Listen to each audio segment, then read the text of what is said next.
Emily Carter was the mall's most trusted security guard, but behind her badge, she believed she was above the law and one reckless choice would unravel everything she worked to protect. Emily Carter had always been meticulous, a trait that made her a natural fit for security work. From the moment she stepped into the gleaming halls of the city's most prestigious shopping mall, she carried herself with an air of authority. Her uniform was always crisp, her boots polished, and her eyes constantly scanning every corner, every shadow. To the management, she was the ideal employee, dependable, disciplined, and alert. To the shoppers, she was a figure of safety, someone who seemed capable of preventing any crime before it even happened. She took pride in her reputation, knowing that the slightest lapse could tarnish the image she had worked so hard to maintain. Emily's daily routine was precise. She arrived before the mall opened, checking every camera, inspecting every door, and making sure every alarm system was functioning. She memorized the shifts of her fellow guards and the layout of the stores, often walking the same corridors multiple times just to ensure nothing was overlooked. Her colleagues admired her focus, though some quietly felt intimidated by her unwavering dedication. She seemed untouchable, a guardian of order who existed above the petty chaos of everyday life. But beneath her polished exterior, a different Emily began to emerge. The rules she followed so strictly for others felt suffocating when applied to herself. A thought crept into her mind: why should she be bound by the same restrictions as everyone else? At first, it was small and almost imperceptible, letting minor infractions slide, ignoring a misplaced item, or quietly adjusting a report to avoid hassle. Each act was rationalized as harmless, just a tiny bending of the rules, but the sense of control it gave her was intoxicating. She began to enjoy the feeling of being smarter than the system, of manipulating situations without anyone noticing. The power she wielded became addictive. Emily watched how easily people obeyed her presence and began to experiment with pushing boundaries. She started testing how far she could go, confident that her knowledge of security protocols would protect her. What began as curiosity slowly shifted into something more dangerous, a belief that she truly was above the law, immune to consequence. In her mind, she was untouchable, operating in a world where rules applied to everyone but her. That confidence, invisible to outsiders, would soon become the first step in a chain of decisions that would spiral out of control.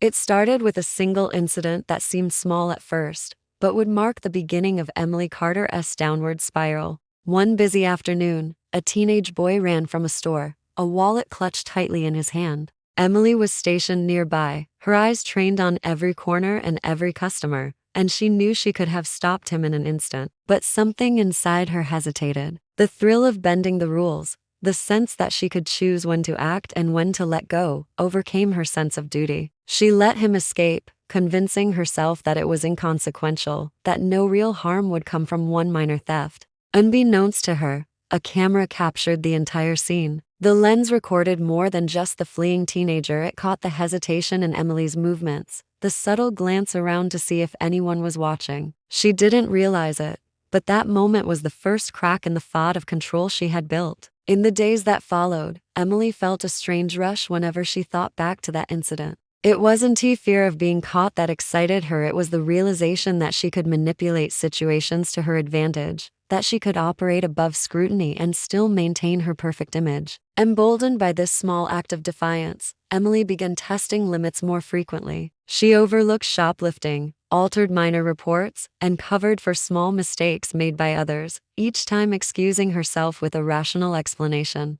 Every act of bending the rules reinforced her belief in her own cunning. Her colleagues noticed nothing. She was still the same disciplined, alert guard they had always admired. Yet inside, a sense of invincibility was growing, and with it, a dangerous disregard for consequences. The thrill of manipulating reality became addictive. Emily started experimenting with her authority, deciding who would be watched and who would be ignored. Her careful observations of security protocols now served a dual purpose: to maintain appearances and to find loopholes she could exploit. She began planning small acts of theft and deception in her mind, mapping out scenarios with meticulous attention to detail, confident that her knowledge of the system would keep her untouchable. What had begun as a momentary lapse had now evolved into a deliberate pattern, and Emily had crossed the invisible line from curiosity into conscious rebellion, stepping ever closer to a dangerous path from which there might be no return. Months passed, and Emily Carter's actions grew bolder.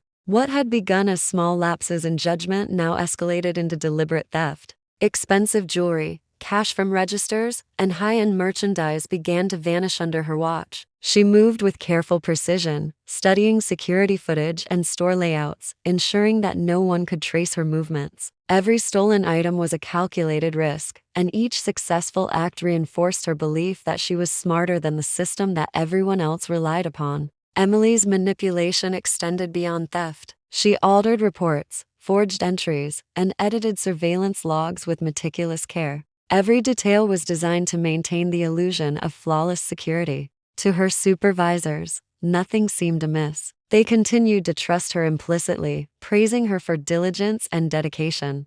But behind the screens and reports, Emily's life had become a complex web of deceit, one misstep away from collapse. Her careful planning made her feel untouchable, but the thrill of breaking the rules began to overshadow caution. Her confidence grew dangerously. Emily started taking larger risks, moving stolen items more openly and testing how far she could push her advantage. She timed her patrols to coincide with busy hours when detection was least likely, calculated her presence to avoid overlapping with other guards, and even manipulated alarm systems to create false reports of malfunction. The more she succeeded, the more she believed she had outsmarted everyone. Her pride became a dangerous companion, blinding her to the possibility that one unnoticed flaw could unravel everything.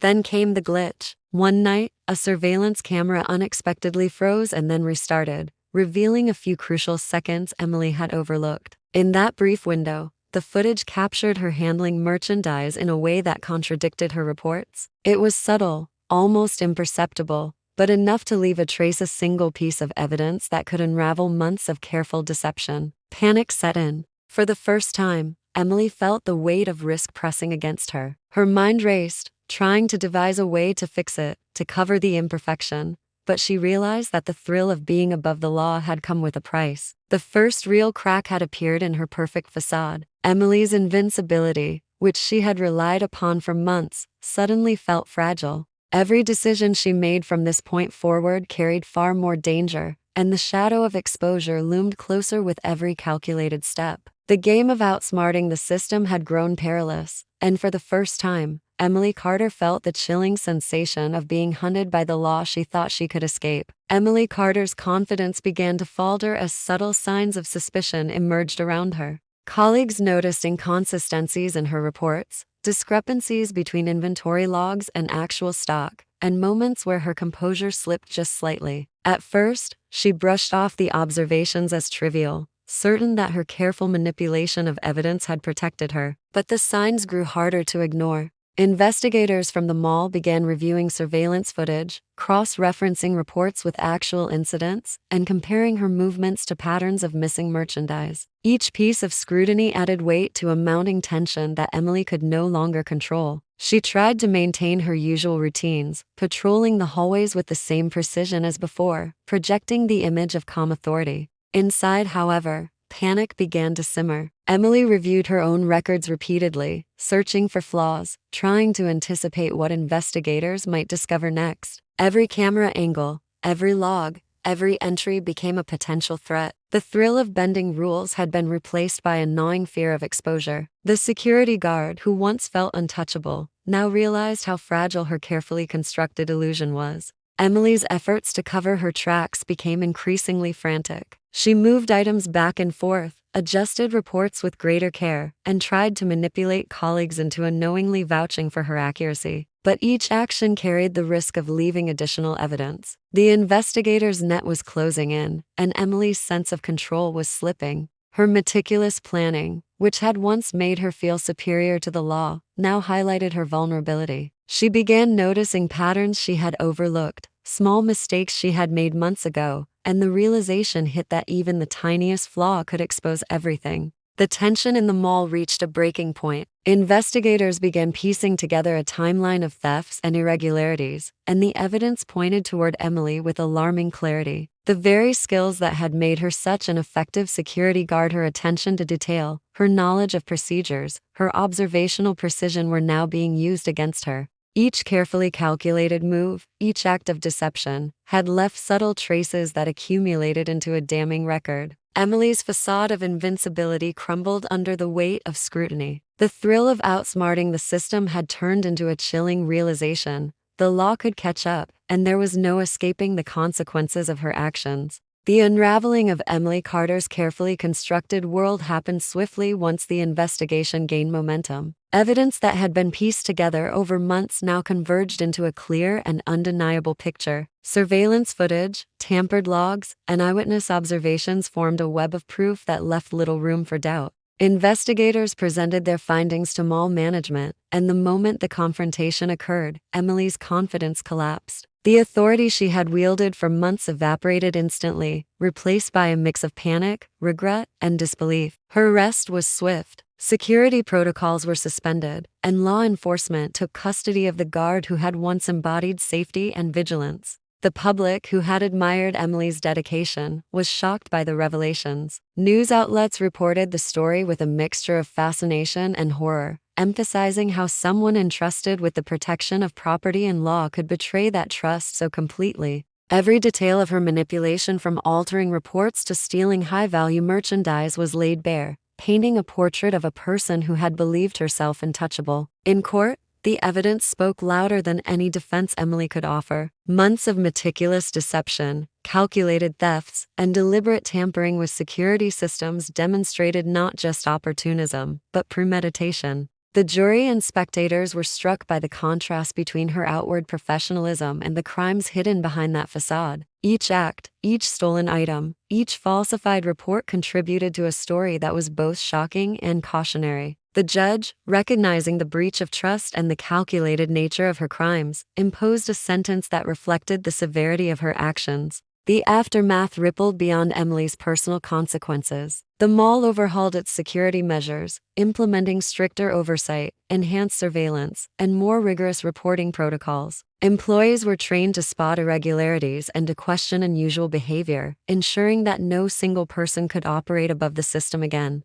Emily's colleagues, who had once respected and feared her, were left grappling with the realization that appearances can be deceiving, and that trust must be earned, not assumed. Emily Carter's story became a cautionary tale, a stark reminder that power, when unchecked, can corrupt even those who appear disciplined and trustworthy. Her fall from a respected security guard to a convicted criminal illustrated how ambition, pride, and a sense of invincibility can lead to devastating consequences. The law, relentless and impartial, had caught up with her, proving that no one, regardless of position or reputation, is truly above it. The city, the mall, and everyone who knew her would remember the story as a chilling example of how easily order can be manipulated and how swiftly it can be restored.